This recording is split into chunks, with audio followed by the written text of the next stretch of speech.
में जमींदारी तो खत्म हो गई, लेकिन पैदा हो गया वक्फ बोर्ड। कांग्रेस की सरकारों ने प्रदान की असीमित शक्तियां, बता डाला 1500 साल पुराने मंदिर को अपना। पूरे देश में 9 लाख एकड़ से ज्यादा जमीन, समा चाहे 3 दिल्ली। सेना और रेलवे के बाद तीसरी सबसे बड़ी संस्था है वक्फ बोर्ड। नमस्कार, आजाद सिपाही विशेष में आपका स्वागत है। मैं हूं राकेश सिंह। स्वतंत्र भारत में जमींदारी तो खत्म हो गई, लेकिन पैदा हो गया एक मजहबी जमींदार जिसे वक्फ बोर्ड के नाम से जाना जाता है।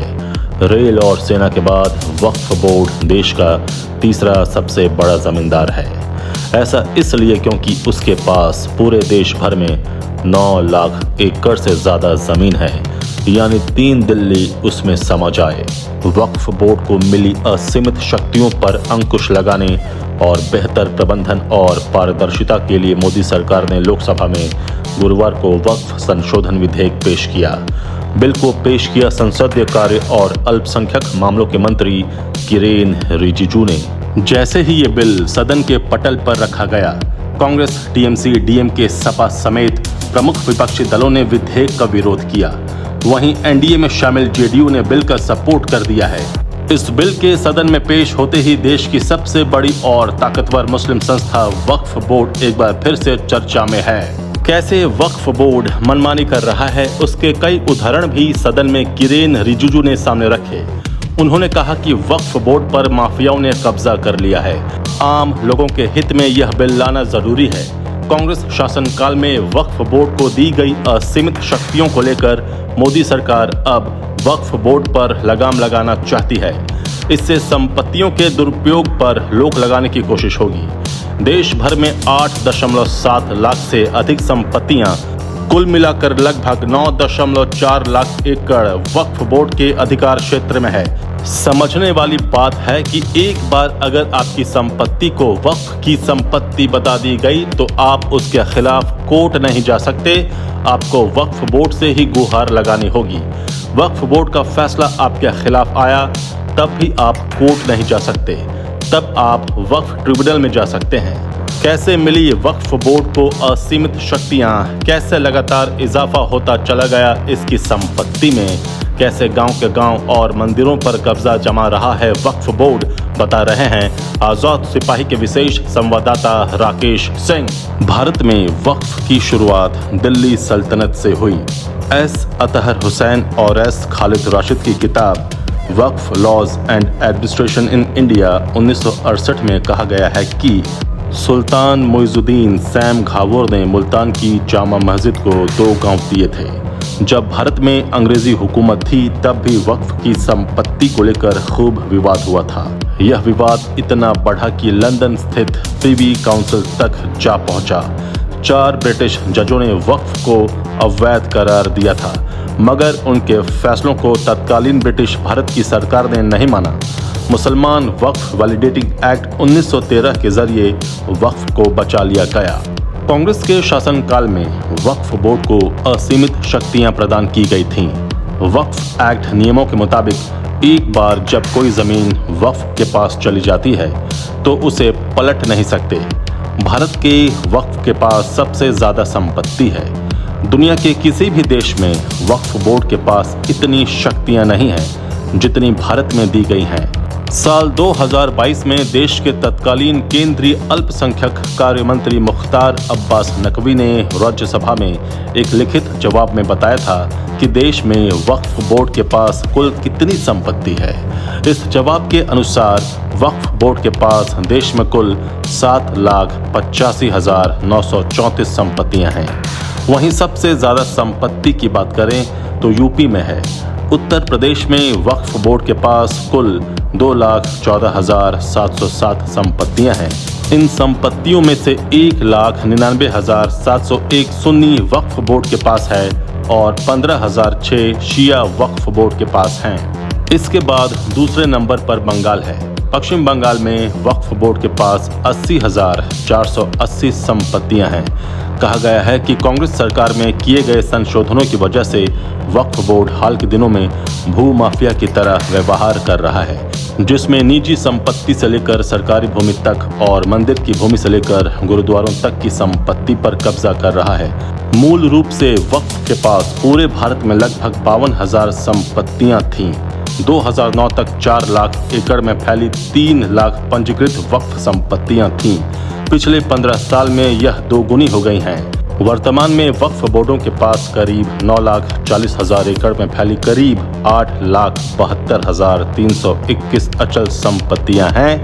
चल संपत्ति 16,713 हैं, जिनकी अनुमानित कीमत 1.2 लाख करोड़ रुपए बताई जा रही है। सोचिए, शुरुआत में मूल रूप से पूरे भारत में वक्फ बोर्ड के पास लगभग 52,000 संपत्तियां थीं, लेकिन आज इसमें अप्रत्याशित इजाफा देखा जा सकता है। जमीन के मामले में वक्फ बोर्ड सेना और रेलवे के बाद तीसरी सबसे बड़ी संस्था है। दिल्ली का कुल एरिया करीब 3.6 लाख एकड़ है, जबकि वक्फ बोर्ड के पास 9 लाख एकड़ से ज्यादा जमीन है। वक्फ का मतलब होता है अल्लाह के नाम, यानी ऐसी जमीन जो किसी व्यक्ति या संस्था के नाम नहीं है। आमतौर पर वक्फ की संपत्ति या इससे होने वाली आमदनी को शैक्षणिक संस्थाओं, कब्रिस्तानों, मस्जिदों में धर्मार्थ और अनाथालयों में खर्च किया जाता है। वक्फ बोर्ड का एक सर्वेयर होता है, वही तय करता है कि कौन सी संपत्ति वक्फ की है, कौन सी नहीं। इस निर्धारण के 3 आधार होते हैं। अगर किसी ने अपनी संपत्ति वक्फ के नाम कर दी, अगर कोई मुसलमान या मुस्लिम संस्था जमीन का लंबे समय से इस्तेमाल कर रहा है, या फिर सर्वे में जमीन का वक्फ की संपत्ति होना साबित हुआ। वक्फ बोर्ड मुस्लिम समाज की जमीनों पर नियंत्रण रखने के लिए बनाया गया था। इन जमीनों के बेजा इस्तेमाल को रोकने और गैर कानूनी तरीकों से बेचने पर रोक के लिए बनाया गया था। वक्फ बोर्ड देश भर में जहां भी कब्रिस्तान की घेरेबंदी करवाता है, उसके आसपास की जमीन को भी अपनी संपत्ति करार दे देता है। इन मज़ारों और आसपास की जमीनों पर वक्फ बोर्ड का कब्जा हो जाता है। चूंकि 1995 का वक्फ एक्ट कहता है कि अगर वक्फ बोर्ड को लगता है कि कोई जमीन वक्फ की संपत्ति है, तो यह साबित करने की जिम्मेदारी उसकी नहीं बल्कि जमीन के असली मालिक की होती है कि वो बताए कि कैसे जमीन उसकी है, वक्फ की नहीं।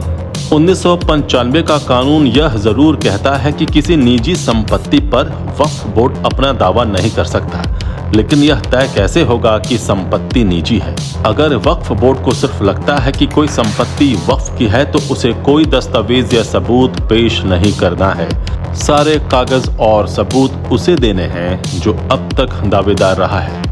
कौन नहीं जानता है कि कई परिवारों के पास जमीन का पुख्ता कागज नहीं होता है। वक्फ बोर्ड इसी का फायदा उठाता है, क्योंकि उसे कब्जा जमाने के लिए कोई कागज नहीं देना है। चाचा नेहरू ने 1954 में बनाया वक्फ एक्ट। आज़ादी के बाद देश के पहले प्रधानमंत्री जवाहरलाल नेहरू ने 1954 में वक्फ एक्ट बनाया, जिसका काम वक्फ का केंद्रीकरण करना था। इसी एक्ट के तहत सरकार ने 1964 में सेंट्रल वक्फ काउंसिल का गठन किया। 1995 में कानूनों में बदलाव किया गया। हर राज्य और केंद्र शासित प्रदेश में वक्फ बोर्ड बनाने की अनुमति दी गई। वक्फ की प्रॉपर्टी को लेकर किसी मामले में सेंट्रल वक्फ काउंसिल केंद्र को सलाह देती है। किसी विवाद की स्थिति में वक्फ प्रॉपर्टी ट्रिब्यूनल ही फैसला करेगा। एक्ट में दिए गए प्रावधानों के मुताबिक वर्ष 1964 में अल्पसंख्यक मंत्रालय के अधीन केंद्रीय वक्फ परिषद का गठन हुआ। यह वक्फ बोर्डों के कामकाज के मामलों में केंद्र सरकार को सलाह देती है। वर्ष 1995 में वक्फ एक्ट में बदलाव भी किया गया और हर राज्य केंद्र शासित प्रदेशों में वक्फ बोर्ड बनाने की अनुमति दी गई। कांग्रेस की सरकारों ने लगातार बढ़ाई वक्फ बोर्ड की शक्तियां। 1995 में बाबरी विध्वंस के बाद पीवी नरसिम्हा राव की कांग्रेस सरकार ने 1955 के बाद दूसरी बार वक्फ एक्ट 1954 में बदलाव किया। इस बदलाव के बाद इस कानून के तहत वक्फ बोर्ड को काफी ज्यादा शक्तियां मिल गईं। पीवी नरसिम्हा राव की कांग्रेस सरकार ने वक्फ एक्ट 1954 में संशोधन किया और नए नए प्रावधान जोड़कर वक्फ बोर्ड को असीमित शक्तियां दे दी। अब इस कानून में इतनी ताकत थी कि वक्फ एक्ट 1995 के सेक्शन 3R के मुताबिक अगर बोर्ड किसी संपत्ति को मुस्लिम कानून के मुताबिक पाक पवित्र, मजहबी, धार्मिक या चैरिटेबल परोपकारी मान ले, तो वह संपत्ति वक्फ बोर्ड की हो जाएगी। अगर किसी को इस फैसले से एतराज है तो वह वक्फ से गुहार लगा सकता है। वक्फ एक्ट 1995 के आर्टिकल 40 के अनुसार यह जमीन किसकी है, यह वक्फ का सर्वेयर और वक्फ बोर्ड ही तय करेगा। अगर किसी को वक्फ बोर्ड के फैसले से एतराज है तो वो अपनी संपत्ति से जुड़े विवाद को निपटाने के लिए वक्फ ट्रिब्यूनल में जा सकता है। इस कानून की एक खास बात यह है कि जमीन या संपत्ति पर आखिरी फैसला वक्फ ट्रिब्यूनल में ही होता है। इस कानून के सेक्शन 85 के मुताबिक वक्फ ट्रिब्यूनल के फैसले को सिविल, राजस्व या अन्य अदालतों में चुनौती नहीं दी जा सकती है। उसके बाद 2013 में कांग्रेस की यूपीए सरकार ने वक्फ बोर्ड के कानून में बदलाव कर उनकी शक्तियों और अधिकारों को और बढ़ाया। इस बार देश भर में वक्फ संपत्तियों की निगरानी करने के लिए जियोग्राफिक इंफॉर्मेशन सिस्टम मैपिंग की व्यवस्था की गई, ताकि संपत्तियों का सही और सटीक रिकॉर्ड रखा जा सके। साथ ही यह ध्यान रखा गया कि बोर्ड पर किसी तरह का बाहरी दबाव या हस्तक्षेप नहीं हो। बात करें वक्फ बोर्ड के सदस्यों की तो इसमें शीर्ष पर सारे मुस्लिम अधिकारी होते हैं, जैसे एक अध्यक्ष, राज्य सरकार की ओर से 1 या 2 नामित व्यक्ति, मुस्लिम विधायक, मुस्लिम एमपी, मुस्लिम वकील, Muslim IAS, Islamic scholar, town planner और इनके अलावा एक लोकल लेवल पर मुतवल्ली भी होता है। जब संविधान में ही वक्फ शब्द नहीं था तो ये वक्फ एक्ट बना कैसे? वक्फ के नाम पर वक्फ बोर्ड में जोड़ी गई इतनी संपत्तियों पर पिछले दिनों बहुत सवाल उठे। उत्तर प्रदेश में तो वक्फ बोर्ड की संपत्तियों को जांचने के लिए राज्य सरकार ने आदेश भी दे दिया। इसके अलावा सुप्रीम कोर्ट में कुछ साल पहले वक्फ बोर्ड को असंवैधानिक करार देने के लिए एक याचिका डाली गई थी। हालांकि उस वक्त कोर्ट ने याचिका यह कहकर खारिज कर दी थी कि इस मामले में याचिकाकर्ता व्यक्तिगत रूप से प्रभावित नहीं हुए। याचिका डालने वाले अश्विनी उपाध्याय इसकी संवैधानिक मान्यताओं पर सवाल खड़ा करते हुए कहते हैं, वक्फ के नाम से भारतीय संविधान में एक शब्द नहीं है। सरकार ने 1995 में वक्फ एक्ट बनाया और ये सिर्फ मुस्लिमों के लिए बना दिया। उन्होंने पूछा, जब संविधान में ही ऐसा शब्द नहीं था तो ये वक्फ एक्ट बना कैसे? इसमें मुस्लिम विधायक, एमपी, वकील, आईएएस, स्कॉलर और टाउन प्लानर और एक मुतवल्ली होता है, मगर जो इसका पूरा खर्च होता है वह पूरा का पूरा जनता के टैक्स से दिया जाता है। उन्होंने सवाल उठाया कि जब सरकार मस्जिद, बाजारों से पैसे ही नहीं लेती और वक्फ पर उसके सदस्यों के वेतन में पैसे खर्च करेगी तो ये आर्टिकल 27 का उल्लंघन नहीं हुआ? तो क्या हुआ? 1500 साल पुराने हिंदू मंदिर पर मालिकाना हक जताया। वक्फ बोर्ड के दुरुपयोग के कई उदाहरण हैं। आज देश में 30 वक्फ बोर्ड हैं जिन्होंने अब तक संपत्तियों और मंदिरों की जमीनों का उल्लंघन किया है। तमिलनाडु में वक्फ बोर्ड ने हाल ही में एक पूरे गांव पर स्वामित्व का दावा किया है, जिससे गांव वाले हैरान हैं। तमिलनाडु वक्फ बोर्ड ने तिरुचि जिले के तिरुचेंथुरई गांव में 1500 साल पुराने माने दियावल्ली चंद्रशेखर स्वामी मंदिर की जमीन पर मालिकाना हक जताया है। गांव में और उसके आसपास मंदिर की 369 एकड़ संपत्ति है। वक्फ बोर्ड के इस दावे की जानकारी उस वक्त सामने आई जब एक स्थानीय किसान ने अपनी खेती की जमीन बेचने की कोशिश की। राजगोपाल नामक किसान ने जब गांव के ही एक दूसरे किसान को अपनी 1.2 एकड़ खेती की जमीन बेचनी चाहिए तो रजिस्ट्रार दफ्तर द्वारा उसे बताया गया कि यह जमीन उसकी नहीं बल्कि तमिलनाडु वक्फ बोर्ड की है। राजगोपाल ने मीडिया से कहा कि रजिस्ट्रार ने उसे बताया कि जमीन उसकी नहीं है, तमिलनाडु वक्फ बोर्ड की है और उसे चेन्नई स्थित वक्फ बोर्ड के कार्यालय से एनओसी लेनी होगी। राजगोपाल ने रजिस्ट्रार से कहा कि उसने 1992 में यह जमीन खरीदी थी और उसे वक्फ बोर्ड से एनओसी लेने की क्यों जरूरत है। राजगोपाल के अनुसार रजिस्ट्रार ने उनसे कहा कि तमिलनाडु वक्फ बोर्ड ने दस्तावेज विभाग को 250 पेज का एक पत्र भेजा है और कहा है कि तिरुचेंथुरई गांव में किसी भी जमीन की खरीद बिक्री उसकी एनओसी के साथ किया जाएगा। गांव के लोगों को जब यह बात पता चली तो वे स्तब्ध रह गए, क्योंकि गांव में हर पुरुष या महिला के नाम पर जमीन है। वहीं कर्नाटक माइनॉरिटी कमीशन की रिपोर्ट में 2012 में कहा गया कि वक्फ बोर्ड ने 29,000 एकड़ जमीन को कमर्शियल प्रॉपर्टी में कन्वर्ट कर दिया। हरियाणा के यमुनानगर जिले के जठलाना गांव में वक्फ की ताकत तब देखने को मिली जब गुरुद्वारा वाली जमीन को वक्फ को हस्तांतरित कर दिया गया। इस जमीन पर किसी मुस्लिम बस्ती या मस्जिद के होने का कोई इतिहास नहीं है। नवंबर 2021 में मुगली सारा में सूरत नगर निगम मुख्यालय को वक्फ संपत्ति घोषित किया गया था। तर्क यह दिया गया था कि शाहजहां के शासनकाल के दौरान संपत्ति को सम्राट ने अपनी बेटी को वक्फ संपत्ति के रूप में दान कर दिया था और इसलिए आज लगभग 400 साल बाद भी इस दावे को उचित ठहराया जा सकता है। 2018 में सुन्नी वक्फ बोर्ड ने सर्वोच्च न्यायालय के समक्ष कहा था कि ताजमहल का स्वामित्व सर्वशक्तिमान के पास है और व्यवहारिक उद्देश्यों के लिए इसे सुन्नी वक्फ बोर्ड की संपत्ति के रूप में सूचीबद्ध किया जाना चाहिए। सुप्रीम कोर्ट द्वारा शाहजहां से हस्ताक्षरित दस्तावेज प्रस्तुत करने के लिए कहे जाने पर इस निकाय ने दावा किया कि स्मारक सर्वशक्तिमान का है और उनके पास कोई हस्ताक्षरित दस्तावेज नहीं है, लेकिन उन्हें संपत्ति का अधिकार दिया जाना चाहिए। सुप्रीम कोर्ट में भले ही वकील अश्विनी उपाध्याय की याचिका खारिज कर दी गई, लेकिन उठाए सवाल गलत नहीं थे। भारत जैसे लोकतांत्रिक देश में मजहबी आधार पर ऐसे बोर्ड और कानून बनाना कहां तक उचित है। अभी बीते 1 साल पहले ही खबर आई थी कि एक पूरे गांव पर वक्फ बोर्ड ने अपना अधिकार बता दिया है, जबकि लोग उस पर सालों से रह रहे हैं और जमीन पर मंदिर भी है। यह पहली बार नहीं हुआ है जब वक्फ बोर्ड ने इस तरह का दावा किया है। कई बार वक्फ बोर्ड ने ऐसे दावे किए हैं और जगह को अपना बताया है। बस फिर क्या, अगर आपकी संपत्ति को वक्फ की संपत्ति बता दी गई तो आप उसके खिलाफ कोर्ट नहीं जा सकते। साबित करते रहिए वक्फ ट्रिब्यूनल में।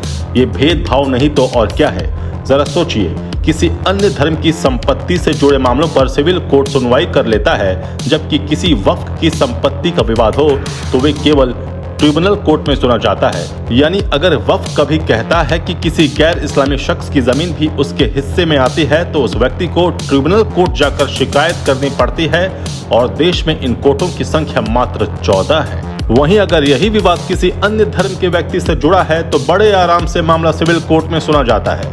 आपको जानकर हैरानी होगी कि वक्फ का कॉन्सेप्ट इस्लामी देशों तक में नहीं है, फिर चाहे तुर्की, लीबिया, सीरिया या इराक हो। लेकिन भारत में मुस्लिम तुष्टीकरण के चलते आज हालात ऐसे हैं कि इन्हें देश में तीसरा सबसे बड़ा जमींदार बताया जा रहा है, जिसके पास अकूत संपत्ति है। आजाद सिपाही के विशेष में अभी इतना ही। आप हमारे इस YouTube चैनल को जरूर सब्सक्राइब करें और भी अधिक खबरों के लिए पढ़ते रहिए अपना लोकप्रिय दैनिक अखबार आजाद सिपाही। धन्यवाद।